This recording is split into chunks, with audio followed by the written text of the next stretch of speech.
Good morning, fam. What's up? It's Kyle Henderson. Bama football on YouTube. Closing in on 100,000 subscribers. Run the thumbs up in this video. Man, I'm feeling good today. January 10th. Kill this year.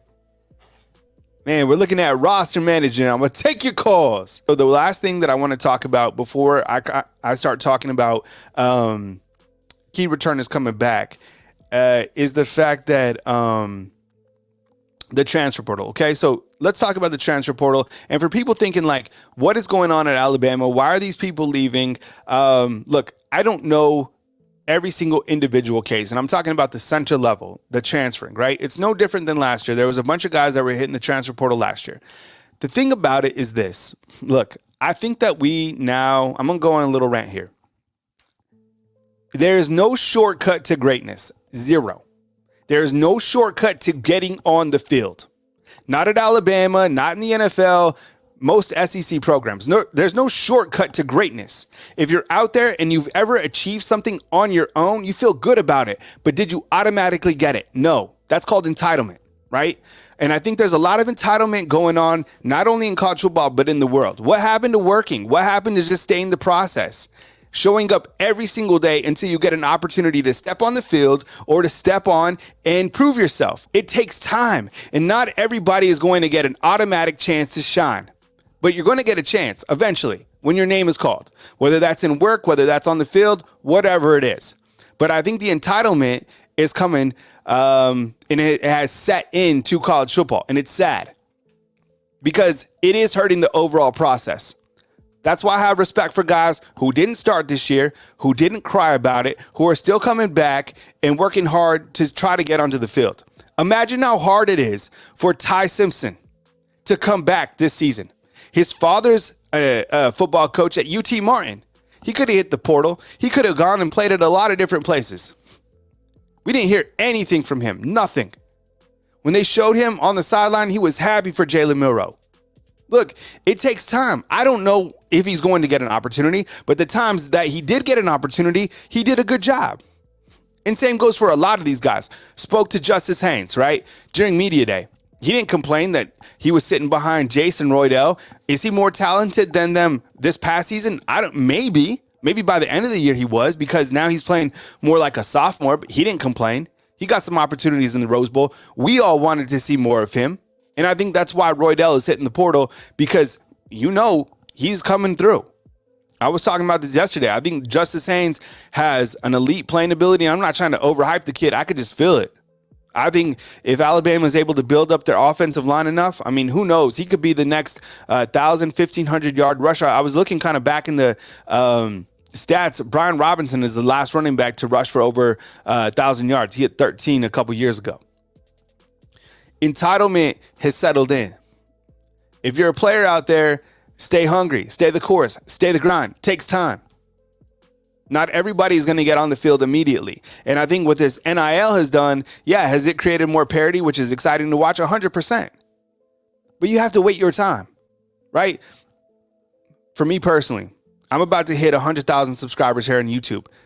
Was it day by day? Have I stopped?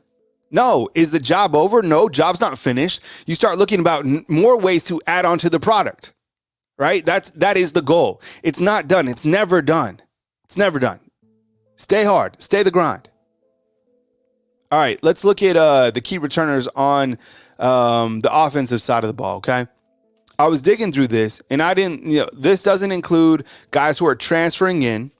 This doesn't include guys who, are probably going to be starters, but I kind of just went through it, and I looked at overall snap counts, okay? So the parentheses is the snap counts.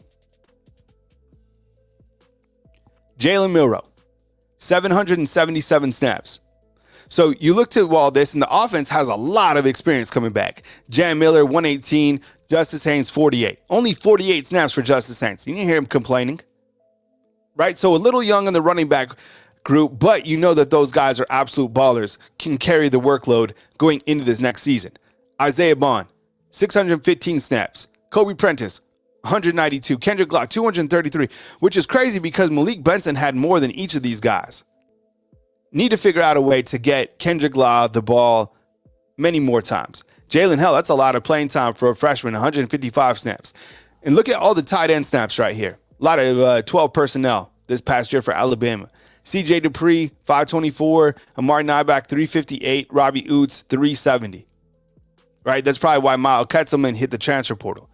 I'm kind of wondering about Danny Lewis, too. Where's Danny Lewis? Caden Proctor spelled his name wrong. That is how I spelled my son's name. But Caden Proctor, how he spells his name is actually with a Y, so I'll update that. He played in 811 snaps. That's amazing as a freshman. Tyler Booker, 802 snaps. Jaden Roberts, my goodness, 570 snaps. So there's kind of a look at your offense, your key guys, their returners, and how many snaps that they played. It's going to be a veteran offense next year. You got to figure out who's going to be your center. You got to figure out who's going to be your right tackle. But other than that, I like that offensive formation. I mean, all the guys coming back. I mean, not formation, but the guys coming back. The nucleus is really, really strong. All right, here's a look at the defensive side.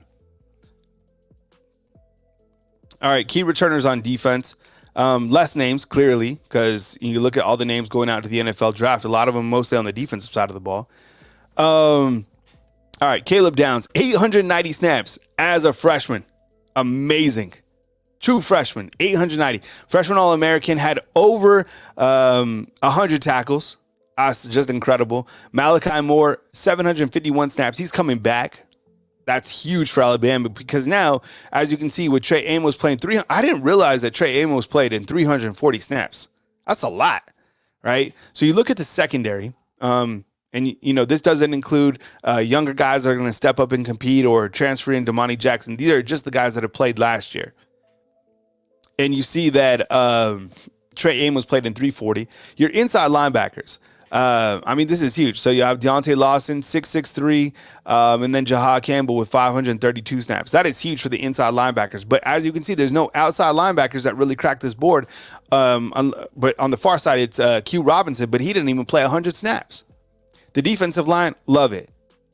Tim Keenan, Tim Smith, Jaheim Otis, Jameer Lathan.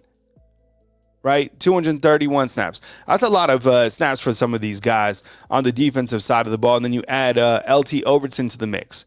So I think you need to figure out, your offensive, from the offensive perspective, you need to figure out your center and your right tackle. And then on the defensive side, you got to figure out who's really going to battle for that corner spot. Is it going to be Damani Jackson or is it going to be one of these younger guys that steps up?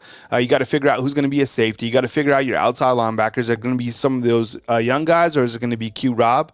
But the depth is there, as you can see.